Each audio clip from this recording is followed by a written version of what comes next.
முந்தைய ஆண்டினுடைய டிஎன்பிஎஸ்சி வினாத்தாளில் வந்தது. அரிதாம் உவப்ப உள்ளத்து அன்பினால் அமைந்த காதல். கீழ்காணும் விடைகளில் சரியான விடை எதுக அப்படின்னு கேட்டிருக்காங்க. எதுகை மட்டும், எதுகையும் மோனை மட்டும், எதுகை மோனை அந்தாதி வந்துள்ளன, மோனை மட்டும் வந்துள்ளதுன்னு பார்க்குறாங்க. இப்போ இது ஒரு அடி.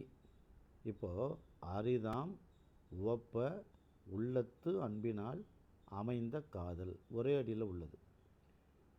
இப்போ எதுகைன்னு என்ன? இரண்டாம் எழுத்து ஒண்டி வருதல் எதுகை.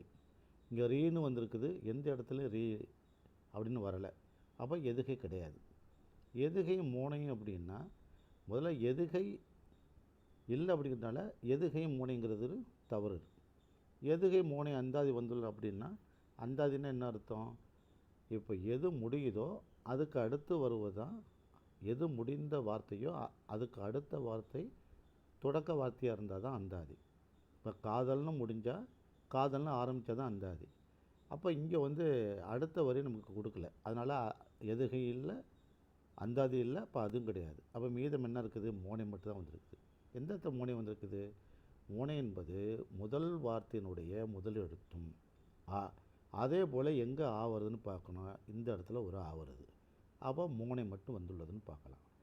இந்த உள்ளத்து அன்பினால்னு இந்த இடத்துல உள்ளத்து அன்பினால் அப்படின்னு இதை பிரித்தோம்னா இந்த இடத்துல ஒரு ஆ கிடைக்குது.